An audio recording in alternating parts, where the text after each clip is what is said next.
हमरा विचार कीजिए, रहन को अपने सुधार लीजिए।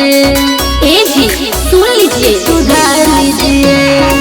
बतिया पर हमरा विचार कीजिए, रहन को अपने सुधार लीजिए।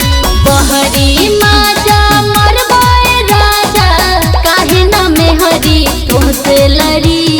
बेलना से मान जइबाए बलमुआ की झाड़ू से लछन उतारे परी।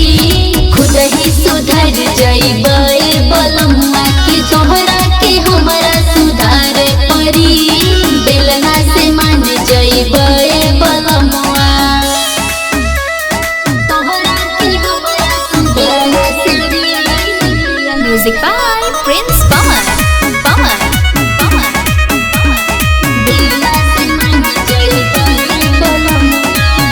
सुनले बानी ले बारा बजरिया पडेरा, हर दम रहता तहरा नचनिया के फेरा। देखा आखिरी बार कहता, सुधर जा। इने ओने मुँह मारल छोड़ दीजिए, जिंदगी में जहर जानी घोर दीजिए।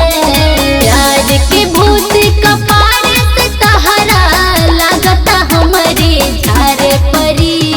बेलना से मान जइबाए बलमुआ की झाड़ू से लछन उतारे परी।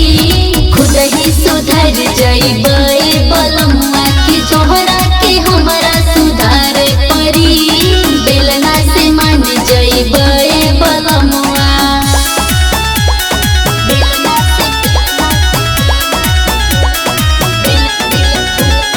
बेलना से मान जइबाए बलमुआ।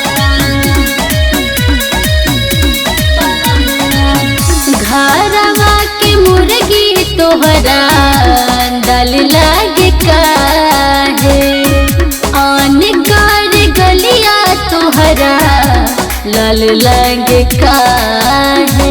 अब देखत कबर कुछो बोलबा।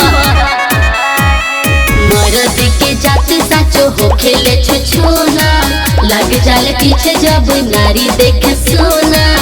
प्रिंस पवन सुधार